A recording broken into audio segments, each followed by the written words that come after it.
Good morning everybody, I am Sarah with the trains and you find me today at an extremely windy Grantham station, ready to explore a bit more of the Poacher Line.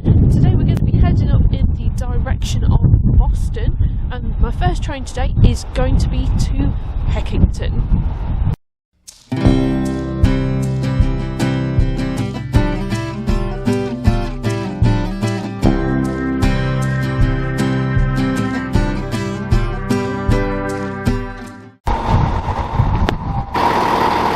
Was quite a jump down.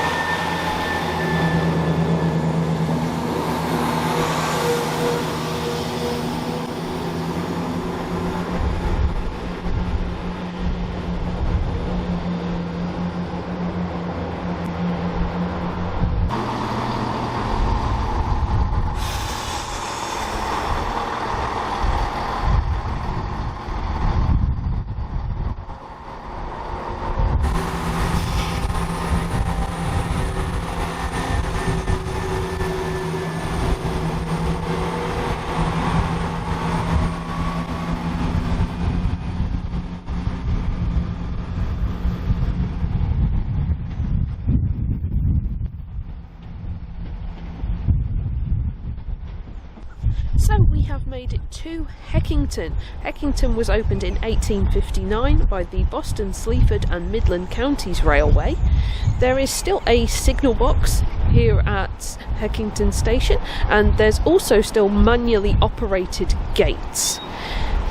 Let's now have a little look around and see what we've got here at Heckington. We have got two platforms.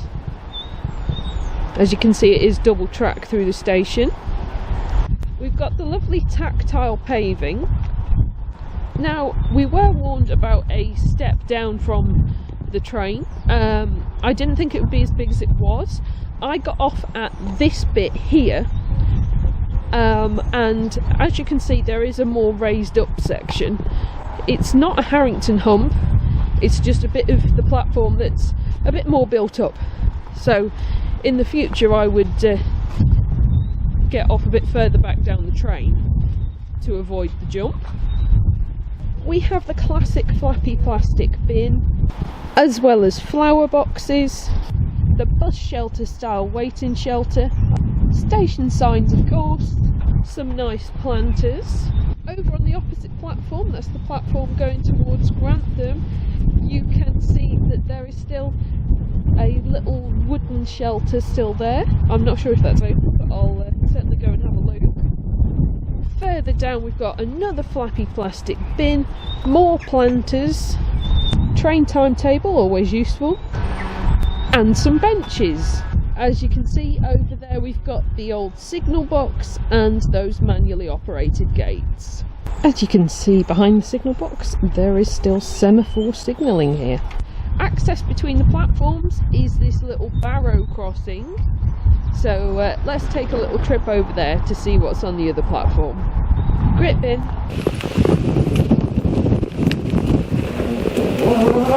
Got a handy sign here to tell you which platform is which. Another bench, another grit bin, more planters, and some beautiful plants in this border here. Another flappy plastic bin, a help point, the bus shelter style waiting shelter, the low down metal benches in the waiting shelter, a ticket machine, and a dot matrix display. There is a space for that on the other platform, but that is missing for some reason. Now down here we've got this little wooden structure. I don't think this is actually a waiting room. Nope. I can see there's stuff in there. It's being used for storage at the minute. I'm not sure who by. We've also got the lovely old-fashioned station sign. Back over on the other side of the line, we do have that old railway building that would have been a goods shed, I imagine. Although I will check that on old maps. As you can see, we've still got the old railway buildings. Now, sadly, these aren't in use by the railway anymore. However, happily, they are in use as a railway museum. That's not actually open today. That's open from Easter till September, I believe the sign said. So I can't visit it, but if you're in the area, do pay a visit to the museum. Right, now we've had that little explore of the station here, let's go and check out what there is in Heckington, because I can see something interesting behind the signal box. Just spotted we also have this lovely mosaic featuring the thing I'm going to go and have a look at. On the way out there is onward travel information, more information posters, another help point, and here's some posters about heritage and information about the railway museum. There's even a list of station masters that were here at Heckington. It goes up to 1963, then from 63 to 75 they were under Swineshead, then Sleaford, and from 75 the Lincoln area manager was in charge. Just been reading the heritage and railway information signs. I found out that the station master's house was actually rebuilt in the 1880s as part of modernisation at the station under the Great Northern Railway, who'd acquired it in the 1860s. Out here we've also got the station car park, which also has cycle parking, and another lovely view of the old station building.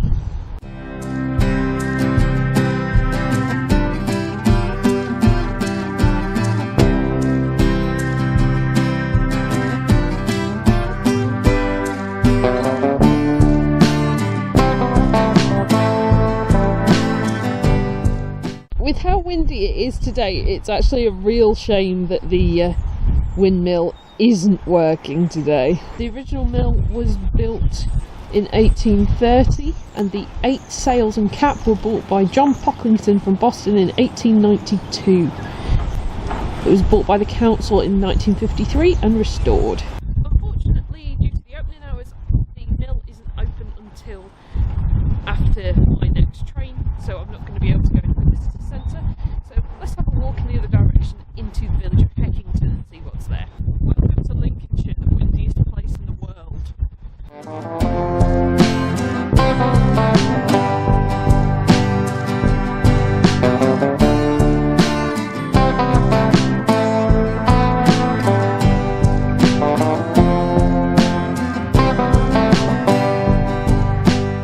So my time at Heckington's absolutely flown by, to the extent I haven't had a chance to go all the way into the village centre because I had less than an hour between trains. So I've now got to nip back to the station because I've only got a few minutes until my train to Boston. So it turns out the train is actually running about 8 minutes late, so me running back to the station wasn't worth it. Ooh, the gates are being closed. Or is it open? I suppose it depends whether you're on the rail or on the road.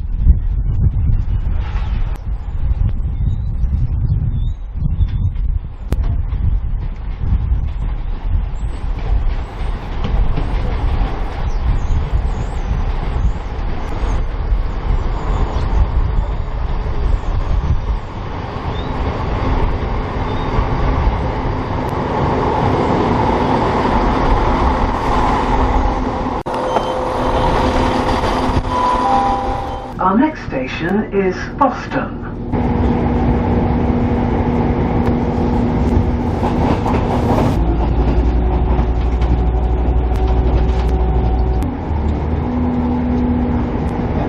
This Turbo Star has still got the old ScotRail signs on it, and the old ScotRail carpet, and mock-out.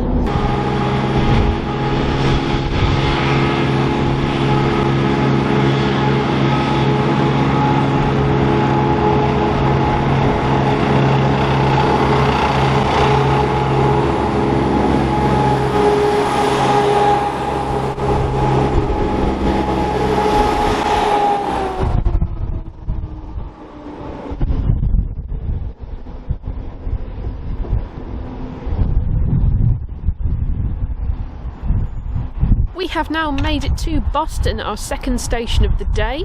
The station here at Boston was originally opened in 1848 by the Great Northern Railway on their East Lincolnshire line. There used to be some Great Northern Railway architecture on the Skegness bound platform, which is where I am at the moment, but sadly, as you will see, that is now gone. The station used to have 2 through tracks as well as 2 platform tracks, but it's now just got the 2 platform tracks. There actually used to be 2 lines going in each direction, but now there's just the line to Skegness and the line to Sleaford and onwards to Grantham and Nottingham. The line to Woodall Junction closed in 1963 and the line to Spalding closed in 1970. To the south of the station there is rail access to the docks over a swing bridge. This is occasionally used, it's not in frequent use these days. Boston became part of the line that went all the way through to Nottingham in 1859. In 1855, the Great Northern Railway had leased the Nottingham to Grantham line from the Ambergate, Nottingham, Boston and Eastern Junction Railway and had been working it since then. The Ambergate Company was then officially incorporated into the Great Northern Railway in 1864. Now that we've had that brief station history, let's have a look and see what's here at Boston today. As you can see, we've got 2 platforms here at Boston.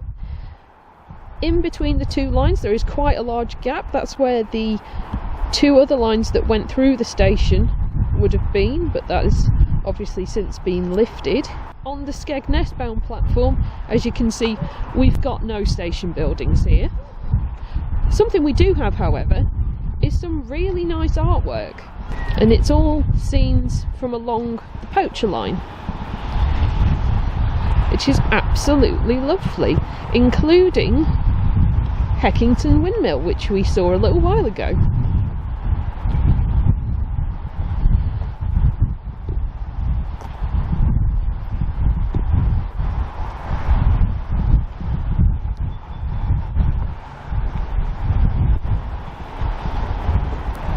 Oh, and we've got some lovely diesel locomotives there. This piece of artwork is called Continuity Connections by Alicia Miller, and it is inspired by the full length of the Poacher Line. Nice one, Alicia, I really like that. Towards the edge of the platform we have got the good old tactile paving. We also have benches, a caged flappy plastic bin, probably a good thing in this wind, the good old bus shelter style waiting shelter, information signs, a help point, and up here we've got the footbridge, so let's have a trot over there and see what's over on the platform.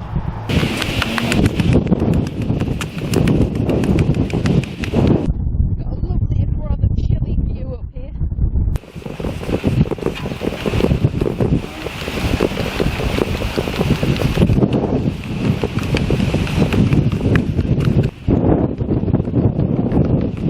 Well, over here we've got a phone box, but does it work?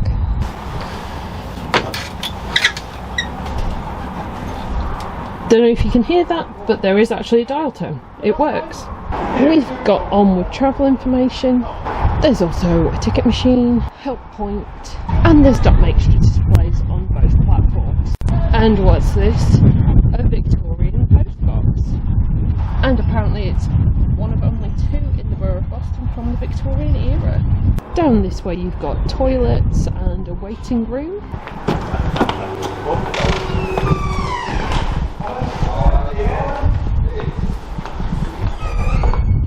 Out here we've got the old station frontage, although it has been a bit altered and remodelled.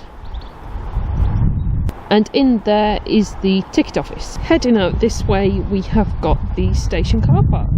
Now, with regards to level access at the station, both platforms are level access, but the access between the 2 platforms, there is the footbridge, but obviously that's not level, so the level access is across the level crossing, so it's a bit more of a walk, but I'll take you and show you. Here we are, we've got signs directing you. And on the way there is this lovely map of things in the town, things that you might like to see. We've even got a river. Just see if I've got time to pop down to the river.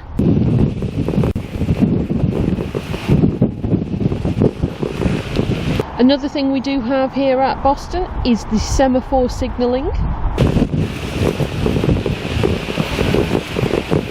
Over on the other side of the level crossing, we have got the signal box.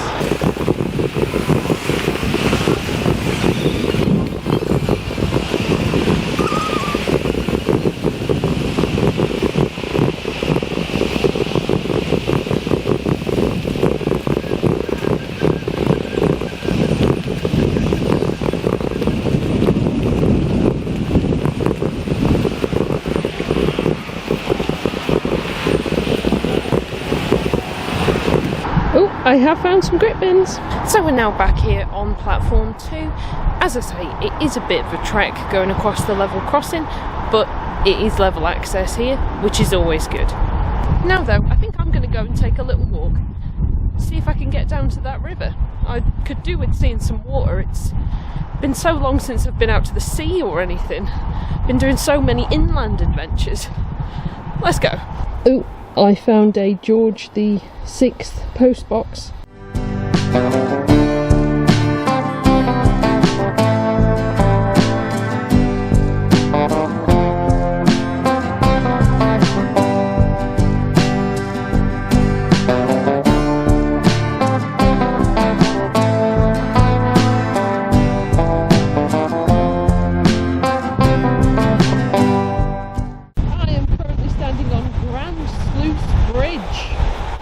So called because we're above some sluice gates. According to this nice information sign, the sluice stopped excessive and regular flooding between Boston and Lincoln, provided reliable navigation of the Witham between Boston and Lincoln, and enabled the establishment of a river port. And then it's all crumpled up and I think it says the word drainage. Also gave Boston a second river crossing, helped trade and business flourish, made Boston into the largest town in the county, led Boston to be the first town in Lincolnshire to experience industrialisation and urban growth. So, the Grand Sluice has its name for a good reason.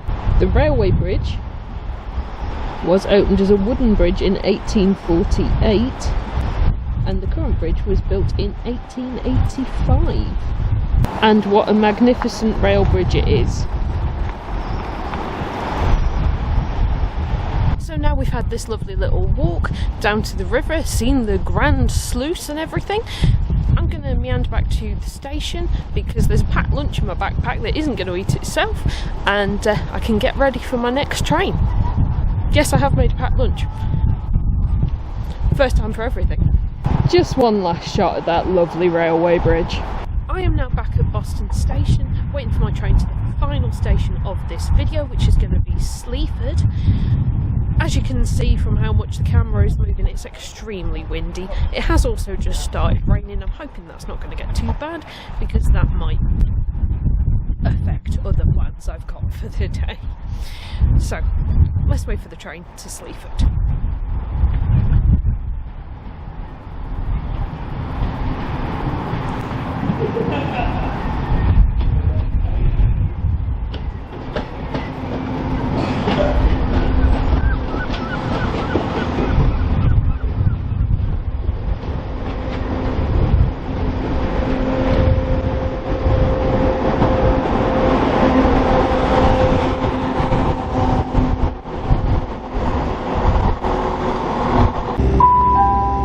Welcome on board this East Midlands Railway service to Nottingham, calling at Heckington, Sleaford, Grantham, Ottisford, Bingham and Nottingham.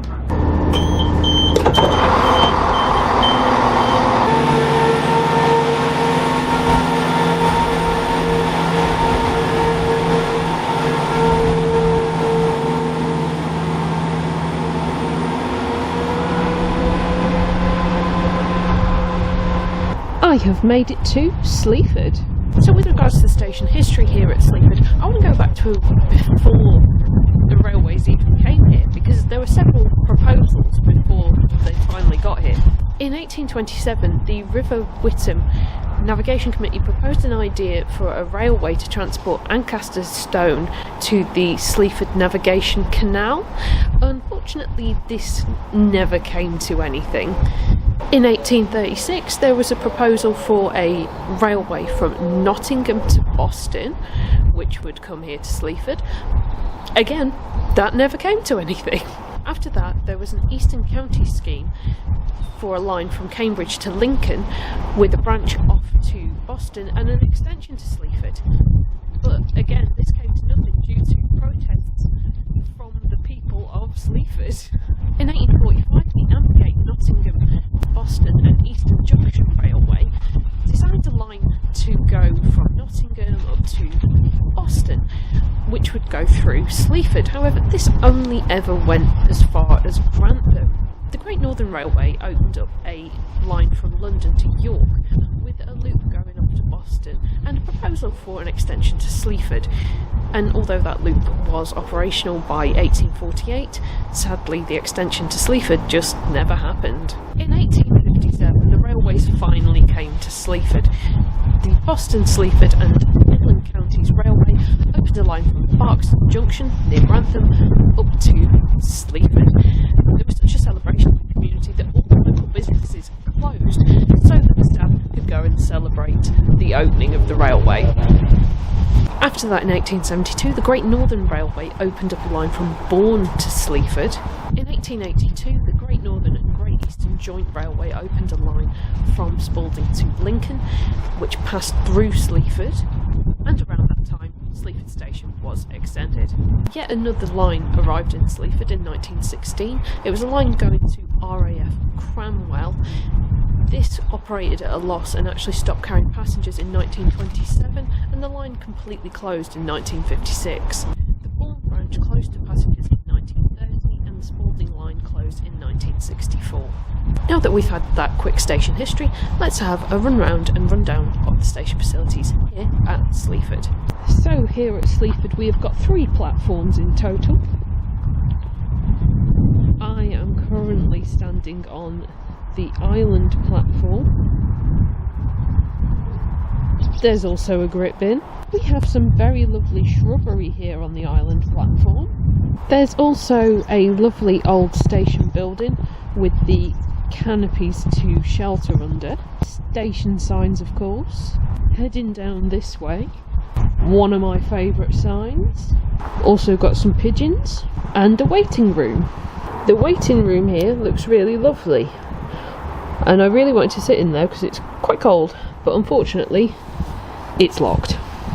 We also have a help point, flappy plastic bins, benches, these really gorgeous green and white benches. I'm very taken with these. Also the induction loop, dot matrix departure screens. This one covers both platforms, so there's a little arrow to tell you which platform things are showing up at. We've got information posters, and here is the entrance to the footbridge, so let's go up and over and see what's on the other platform.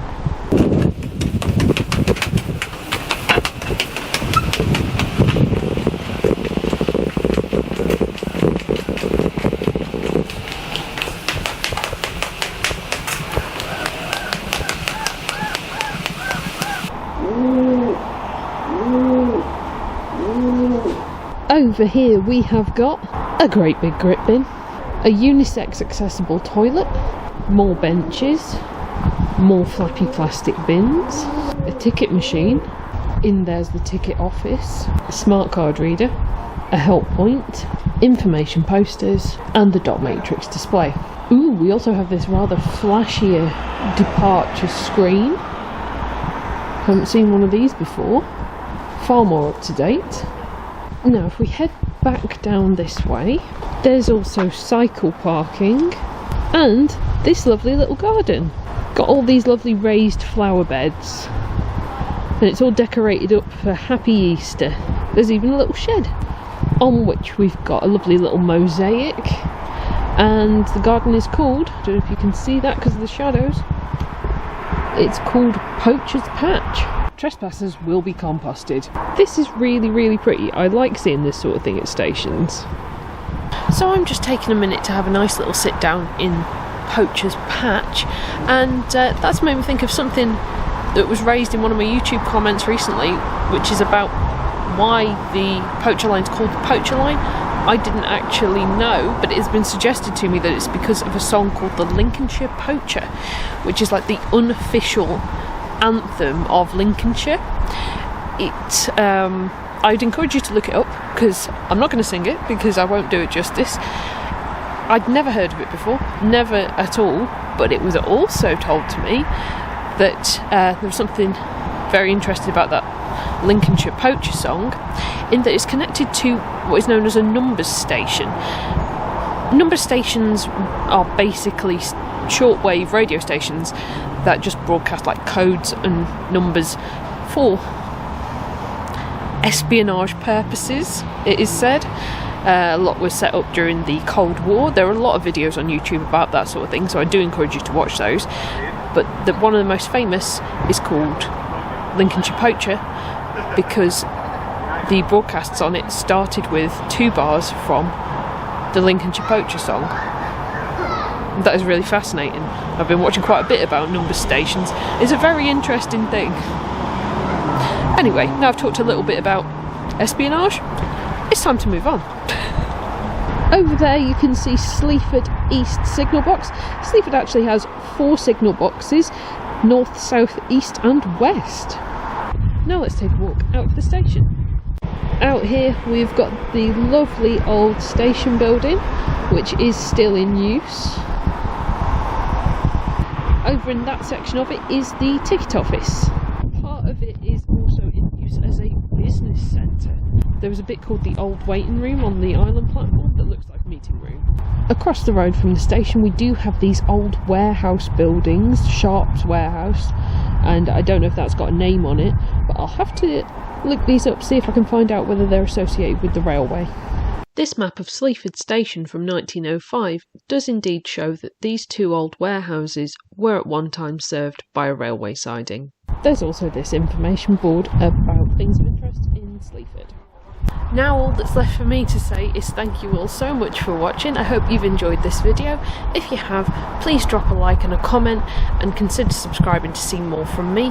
Extra special thanks to everybody who donates to me on Ko-fi, my patrons and channel members. Patrons and channel members, your names will be coming up on screen in a minute. I'll see you all next time for another railway adventure. Bye.